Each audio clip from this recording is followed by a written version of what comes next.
मुसलमान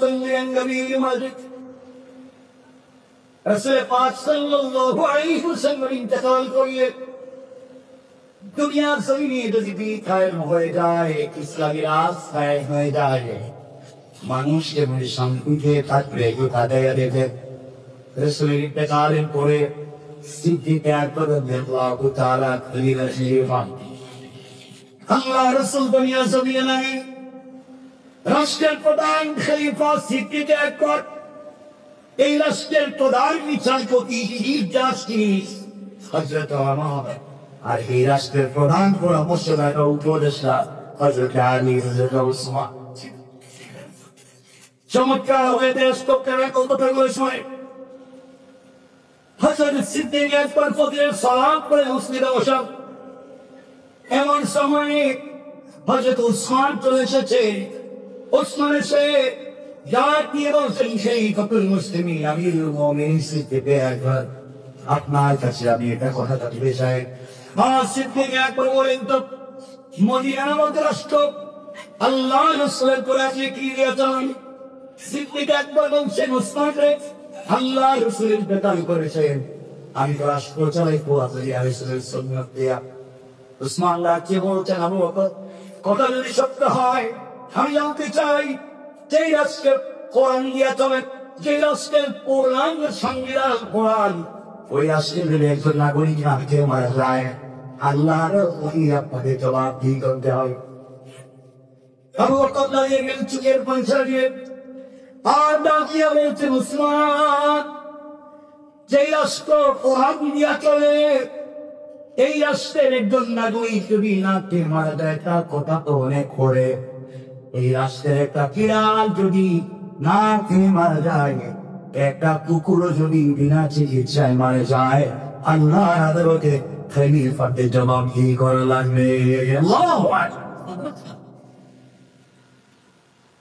ওসমান ডাকিয়া বলতেন কথা যদি সত্য হয় তারিখে ইবনে জারির তাবারিতে ওসমান বললেন সিদ্দিক আকবর কথা যদি সত্য হয় আমি আপনার কাছে জানতে চাই এই মাত্র আসলাম আপনার রাষ্ট্রের একজন নারী 3 দিন হয়ে গিয়েছে আজকে 4th দিন সকাল শুরু হয়ে গেল ওই মহিলাটার কোন খাবার নেই আপনি খলিফা আপনার রাষ্ট্রের একজন নাগরিকের খবর দিতে পারলেন না আপনার কোন সংস্থা খবর দিতে পারল না ব্যাপার। সিদ্দিক আকবর চুকিয়ে পরিচয় দিয়ে ডাক দিয়ে বলছেন ওসমান রে ও আমার ভাই আমি হচ্ছে খলিফা সবার খবর ঠিক মতো নিতে পারিনি এই জন্য হয়তো সমস্যা হয়েছে। তুমি যেহেতু মরে দিয়েছ আজ থেকে 3 বেলা এই মহিলার বাড়িতে খাবারের ব্যবস্থা করে দেওয়া তারা আসিও টাকা পেয়ে ভাইদুল থেকে। ওসমান তাকিয়ে বলছেন তাই সত্য আপনি খাবার পৌঁছে দিবে কিন্তু আমি জানতে চাই এই মহিলা দেখে বাড়ি বিদ্যা এই মহিলা কি দেবার এই মহিলার স্বামী নাই এই মহিলার কোন সন্তান নাই মহিলা চুকে দেখি না এমন একজন মহিলা বাড়ি খাবার তুলছে দিলে কে খাইয়ে দিলে কে রান্না করে দিলে কে তার ঘর মুছে দিলে কে ওই মহিলার সেবা করবে আপনার কাছে আমি জানতে চাই। হযরত আবু বকর বলছেন ওসমান রে এই মুহূর্তে আমার কাছে এই মহিলার শিক্ষকের জন্য আমার কাছে তো খাদ্য নাই আমার কাছে এই পরিমাণ পয়সা নাই যে পয়সা দিয়ে ওটার বাড়িতে মানুষ বিরক্ত করতে পারবো কর্মচারী নিতে পারবো পুরা মসজিদ এই প্রথম নিরাপত্তা কেউ কথা বলে না। ওসমান আবু বকর বলেন শোনো আমার দেশে একজন মহিলা একজন নাগরিক না খেয়ে বেড়াতে তার ঘরে কর্মচারী যাওয়ার কেউ না হয়েছে এমন সময় মধ্যখানা থেকে একজন লোক হাত উঠে দিয়ে সিদ্দিক আকবর বলছেন কে আপনি দাঁড়ায় এখন উনি দাঁড়িয়ে গেলেন সিদ্দিক আকবর তাকে দেখে তার রাষ্ট্রের প্রধান বিচারপতি হযরত ওমর আল্লাহু আকবার বলেন আমার চোখের পানি মুছে মুছে বলছেন আবু বকর আপনি ওই মহিলার ঘরে কর্মচারী খুঁজে পাচ্ছেন না আপনি মহিলার বাড়িতে আমাকে কর্মচারী বানিয়ে দেন আমি বিনা পয়সা বিনা পরিশ্রমিকে ওই মহিলা বাড়ি কাজ করে দেব রান্না করে দেব ঘর মুছে দেব সিদ্দিক আকবর বলছেন আপনি রাষ্ট্রের প্রধান আইন কর্মকর্তা, আর আপনি যদি এই মহিলার বাড়িতে কাজে চলে যান, রাষ্ট্রের আইনকে দেখবে, রাষ্ট্রগুলাকে দেখবে। হযরত ওমর বলছেন, আবু বকর, আমি অফিসে যাওয়ার আগে সকালবেলা এই মহিলার বাড়িতে কাজ করবো, অফিস থেকে ফেরার প্রতি সন্ধ্যা করে মহিলার বাড়িতে কাজ করতে বসবে, এরপরেও যেন বিনিময়ে আল্লাহ রাসূলকে সন্তুষ্ট করতে পারে। হাদিসের থেকে একবার দাঁড়িয়ে বললেন, সালামত। ওই আমাকে বলছেন যে ওমরের নাম শুনলে শয়তান রাস্তা চেঞ্জ করে। ওই আমার যে রাসূলের পাকের মাথা কেটে দিতে গিয়েছে, আর যে আমার কোরআন শিক্ষা দেওয়ার কারণে, দিন বুঝে আসবার কারণে বিনা পয়সায় একজন অন্ধ নাগরিককে বাড়িতে কাজ করে দিতে চায়। এটা পৃথিবীর কোন ব্যক্তি, পৃথিবীর দুনিয়ার সাধারণ কোন মানুষের আদর্শ নিয়ে কাজ হবে না। এই আদর্শ তৈরি করতে পারে একমাত্র আল কোরআন। কোরআন মানুষকে কেন পরিবর্তন করতে পারে? আবু বকর বলতেন, সালামত, তাই যদি সপ্তাহ হয়, এক সপ্তাহ সময় দিও, এক সপ্তাহ কিছু মহিলার বাড়িতে ঠিক মতো দায়িত্ব আদায় না করো, এক সপ্তাহ পর তুমি আমার আদালতে জবাবদিহি করতে হবে। আর যদি ঠিক মতো চলতে না পারো, কিয়ামতের ময়দানে আল্লাহ রাসূলের সামনে আল্লাহর আদালতে তোমার বিরুদ্ধে আমি নালিশ করব। কত সংক্ষেপ করে দিচ্ছি, সময় নিচ্ছি না। পরের দিন সকালবেলা ফজরের সালাত পড়ে নাস্তা সেরে হযরত ওমর অফিসে যাওয়ার আগে ওই মহিলার বাড়ি পৌঁছে গেলে দরজায় নক করে বলছেন, মা,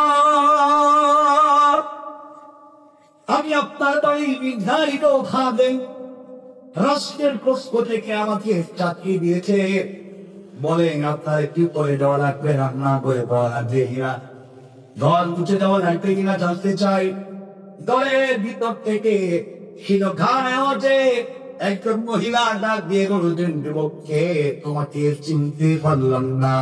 যুবক রে, তুমি আসার প্রায় 3 ঘন্টা আগে আরেকজন যুবক এসে আমার ঘরের সবগুলা কাজ করে নিয়ে চলে গিয়েছে। আমার চিন্তায় করে গেলেন, দায়িত্ব আমার, রাষ্ট্রের পক্ষ থেকে কর্তব্য আমার, কে করে দিয়ে আমাকে বিপদে ফেলে দেয়। অফিসে সারাদিন ভালো লাগে নাই, সিদ্ধান্ত নিলেন আগামীকালকে ফজরের সালাত করে নাস্তা না করে পৌঁছে যাব মহিলার বাড়িতে। পৌঁছে গেলেন সংক্ষেপ করে করে, পরের দিন ফজরের সালাম ফিরে দৌড়াইয়া মহিলার বাড়িতে পৌঁছে গেলেন। ডাক দিয়া বলছে, আম্মা যায় না, আমি আপনার বাড়িতে দায়িত্ব খাদেন, আপনি বলেন না কি করে দেওয়া লাগবে, মা রান্না করে দেওয়া লাগবে, কি করে দিতে চাই। মহিলা জবাব কিছু পাওয়ারে, আর তুমি আসতে দেরি করে ফেলেছ, তুমি আসা 2 ঘন্টা আগে আরেকজন যুবক এসে আমার ঘর মুছে দিয়া আমাকে কুশল পড়াইয়া রান্না করে নিজের হাতে আমাকে খাইয়ে দিয়ে চলে গিয়েছে। আমার নিজেকে সামনে রাখতে পারলেন না, ব্যাপার কি? আমি এত বড় পরীক্ষায় পড়েছি, কে ওই কাজ করে আমাকে বিপদে ধরে দেয়? পরের দিন সিদ্ধান্ত নিয়ে ফজরের সালাতের আগে তাহাজ্জুদের সালাতে পড়ে ওই মহিলার বাড়ি পৌঁছে যাবেন। যেই কথা সেই কাজ করেন, দ্বিতীয় দিন ওই মহিলার বাড়িতে হযরত ওমর পৌঁছে গেলেন ফজরের সালাতের আগে। ডাক দিয়ে বলছেন, মা, আপনার বাড়িতে কি করে দেওয়া লাগবে বলে, আমি এসেছি, রান্না করে দেওয়া লাগবে বলেন। মা, গড়ের বিপদ থেকে মহিলা জবাব দিচ্ছেন, যুবককে আজও আসতে দেরি করে ফেলেছ। তুমি আসার প্রায় 1 ঘন্টা আগে আরেকজন যুবক এসে নিজের হাতে আমাকে খাইয়ে দিয়া আমার হাত উপর দিকে উঠে গেছে কিনা গিলি করে কি দোয়া করলো। আমার হাত আর মাথায় ধরে ডাক দিয়ে বলেছে, মা, আমার জন্য দোয়া করে দেন, আল্লাহ আমাকে আসামি বানাইয়ে নিবা। এইভাবে কান্নাকাটি করে কি যেন একটা যুবক চলে গেল, বুঝতে পারলাম না। আমার হাতা বড় রান্নার হয় না, অফিসে গেলে কাজ করতে ভালো লাগে। পরের দিন সিদ্ধান্ত নিলেন, আজকে তাহাজ্জুদের সালাতের আগে যাও। করে সাত লাগে তরবারি হাতে নিয়েছে, কুসুম তরবারি যুদ্ধের পোশাক পরেছেন, আর সিদ্ধান্ত নিয়েছেন আর কোনো কথা শুনতে পারি না, যাই পাবো তার শরীর থেকে মাথা আলাদা করে দিব। আমাকে বুঝতে দিয়েছে সে এত বড় বিপদগ্রস্ত কি আমাকে করা যায়, এই কাজ করলো কি? সংক্ষেপ কথা হতে তো আমার তাহাজ্জুদের সালাত আগে পৌঁছে গেলেন। ওই মহিলা কয়েকজন সামনে গিয়ে দেখে মহিলা জলের ভিতরে পিচকিচ করে আলো করে আর গুন করে কাজ জোয়ারের কথা শোনা যায়। তো আমার বলি এবার আমার তুমি আমার হাতে পড়ে গিয়েছে আর ভাষমান এই ওই হাতে নিয়ে অন্ধকার দাঁড়িয়ে আছে, দেখলেই বেরোতে কিছুক্ষণ পরে ওই দলের ভিতর থেকে জোয়ারের শোনা কোরআন যদি জিন্দা হয়ে যায়, কোরআনের বিধান যদি প্রত্যেকটা সেক্টরে কায়েম হয়ে যায়, দুর্নীতির বিরুদ্ধে আন্দোলন করা লাগবে না, এমনি মানুষগুলোর পরিবর্তন হয়ে যাবে তাদের চরিত্রের। কারণ কোরআন বলেছে চরিত্রের পরিবর্তন করে দেবে। আমার দাঁড়িয়ে আছে, এমন সময় দেখে একজন যুবক দল থেকে বের হয়ে ইট পা দিয়ে চলে যায়। আমার চিৎকার করে বলছে যুবক দাঁড়িয়ে দাও, আমি আমার বলছি দাঁড়িয়ে যাও, এক পা সামনে বানা, এক পা যদি সামনে দিকে যাও আমি আমার তোমার শরীর থেকে মাথাটাকে আলাদা করে দেব। এই কথা বলবার পরে আদর উপর দিকে দুটা হাত উঠায়া মাথাটা নিচের দিকে করে সারেন্ডার করে গিয়েছে, কোনো কথা বাধায় না। আমার আস্তে আস্তে করে আগন্তুকের কাছে পৌঁছে গিয়েছে। আগন্তুকের কাছে গিয়া আগন্তুকের চেহারার দিকে তাকাইয়া আমার নিজেকে আর সামলিয়ে রাখতে পারলেন না, আর সহ্য করতে পারলেন না, হাতের তরবারি ফেলে দিলে আরেক যুবকটাকে জড়িয়ে ধরে আসমানের দিকে তাকাইয়া ডাক দিয়া বলেছে আল্লাহ।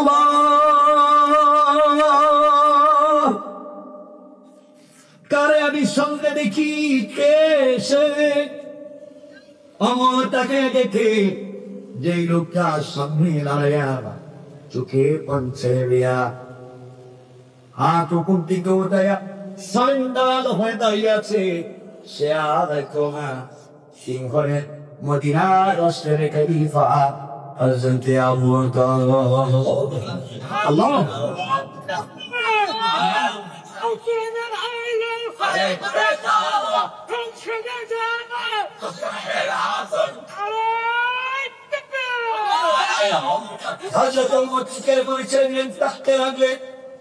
ভাই আবু বকর এখানে কেন? কেন এই মহিলার দল থেকে আপনি বের হয়েছেন জানতে চাই। আবু বকর চোখের পরিচয় ডাক দিয়ে বলেছেন আমি তোমার আগে খলিফা হয়েছি, তোমার আগে রাষ্ট্রের দায়িত্ব আমি পেয়েছি। এর অর্থ হলো কিয়ামতের দিনে আল্লাহর আলোকে তোমার আগে আমাকে জবাব করা লাগবে, তোমার আগে আল্লাহর আলোকে আমাকে কথা উঠে হবে। সেই জবাব চিন্তা ভয় যখন ঢুকে যায়, নাগরিকের চিন্তা যখন মাথায় ঢুকে যায়, ওই কারণে আমি আর বাড়িতে বিছানায় লাগে ঘুমাতে পারি না। তোমার আগে আগে মহিলার বাড়ির কাজ জোড়া আমি করে দিয়ে যাই।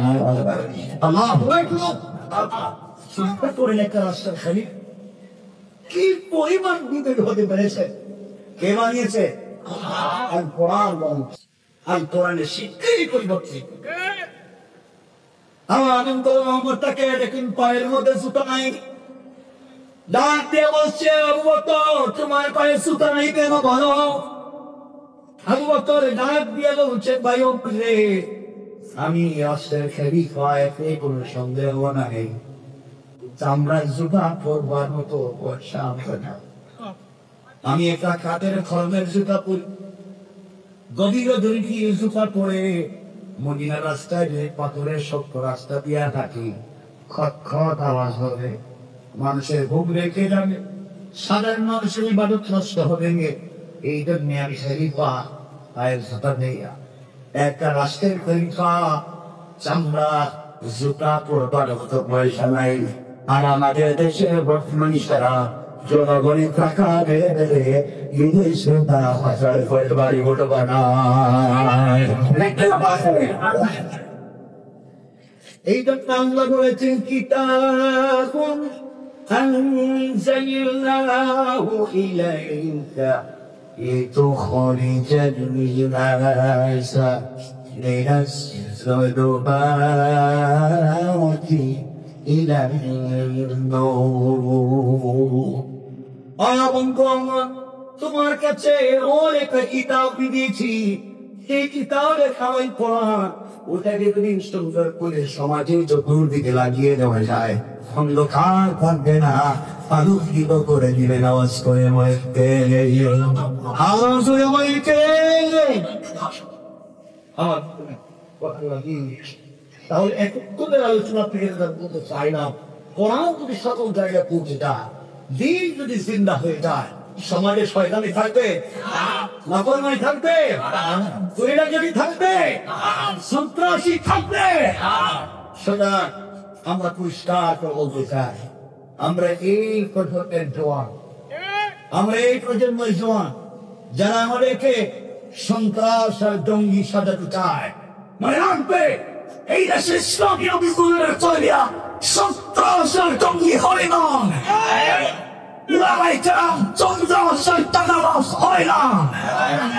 যারা ওই সমস্ত দুর্নীতির সাথে জড়িত, যারা সন্ত্রাসকে প্রতিষ্ঠা করতে চেয়েছে, যারা দুর্নীতি আর জঙ্গিবাদকে প্রতিষ্ঠা করতে চেয়েছে টাকার বিনিময়ে নিজেদের ক্ষমতাকে প্রতিষ্ঠিত করবার জন্য, তারাই হলো এই সব থেকে বড় সন্ত্রাস। ঠিক নয়? এই জন্য যুবকদেরকে বলছি, জওয়ানেরা যখন শোনো, আমি তোমাদের ভাই নেই, পৃথিবীর কত সম্পূর্ণ করছো, সবগুলো বাদ দেন। আজকের থেকে আমরা পারবো আল্লাহর সাথে সম্পর্ক করতে, যুবকেরা তোমরা অনেক প্রেম করো, ঠিক না? ঠিক করে তোমাদের অনেক প্রেমিক আছে, তোমাদের গার্লস ফ্রেন্ডস, যার চেহারা এক্সট্রাঅর্ডিনারি, বিউটিফুল, স্মার্ট, যার সঙ্গে সারা রাত জেগে কথা। জোয়ান তুই জানিস না, যে মেয়ের সঙ্গে রাত দিন কথা বলো, যে মেয়ের সঙ্গে সম্পর্ক করতে গিয়ে মা বাপের মুখে চুনকাল দিয়েছ, পড়ালেখায় লাল বাতি জ্বালিয়েছ, ফেন্সিল ইয়া বদলেছ, বিদেশে কাজ করে পুরা পয়সা ওই মেয়ের পিছনে খরচ করেছ, ডাক্তার শহরে কাজ করে পুরা পয়সা ওই মেয়ের পিছনে খরচ করে, দিন শেষে তাকে পেতেছ। জোয়ান তুই জানিস না, ওই মেয়ে যদি আগামী কাউকে তোমার থেকে স্মার্ট, তোমার থেকে টাকা বলো, আরেকটা জোয়ানকে পেয়ে যায়, হয়তো তোমাকে ভুলে যেতে 2 মিনিটও লাগবে না।